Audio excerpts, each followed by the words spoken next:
The Cabinet, Justice of the Supreme Court, my fellow Americans. Members of the Cabinet, leaders of our military, Chief Justice, Associate Justice, and retired Justice of the Supreme Court, and to you, my fellow Americans. Beyond our capacity, we're the only nation on earth that has always turned every crisis we faced into an opportunity. The only nation that can be defined by a single word, possibilities. When world leaders ask me to define America, and they do, believe it or not, I say I can define it in one word, and I mean this, possibilities. As they'll do it, but we're actually doing it. We'll buy America to make sure everything from the deck of an aircraft carrier to the steel on highway guardrails is made in America from beginning to end. All of it, all of it. Kids, which many thousands were doing across the country. And when we do these projects, and again, I get criticized for this, but I make no excuses for it. We're going to buy American. We're going to buy America. Folks, the country will reach a point across the next couple of weeks. And thanks to the progress we've made in the past year, COVID-19 no longer need control our lives. So we're closed, our schools were robbed of so much, and today, COVID no longer controls our lives. Cut the cost of prescription drugs. We pay more for the same drug produced by the same company in America than any other country in the world. The Act that I signed into law. We're taking on powerful interests to bring healthcare costs down so you can sleep better at night with more security. You know, we pay more for prescription drugs than any nation in the world. Did you? Subscribe. Well, you should. I thank you. Because we know when the middle class grows, the poor have a way up and the wealthy do very well. America used to have the best roads, bridges, and airports on earth. And now our infrastructure is ranked 13th in the world. We won't be able to compete for the jobs of the 21st century if we don't fix it. That's why it was so important to pass the bipartisan infrastructure law. And I thank my Republican friends who joined to invest and rebuild America. As you all know,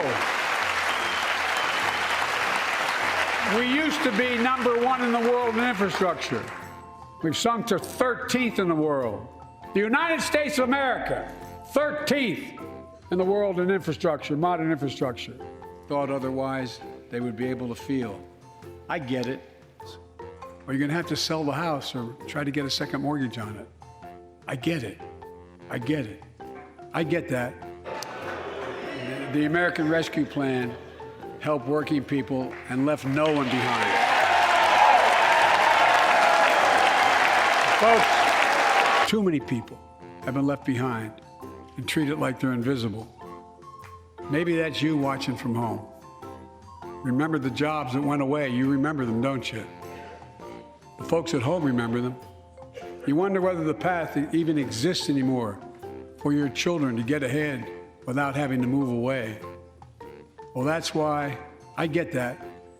That's why we're building an economy where no one's left behind. Jobs are coming back. Can I ask you one question? To like the video? Thank you. Thank you. Thank you. Thank you. Thank you. Thank you. And it is. Let me give you one example why it's so important to pass. If you travel 20 miles east of Columbus, Ohio, you'll find 1,000 empty acres of land. It won't look like much, but if you stop and look closely, you'll see a field of dreams, the ground on which America's future will be built. That's where Intel, the American company that helped build Silicon Valley, is going to build a $20 billion semiconductor megasite through the middle of the country as well.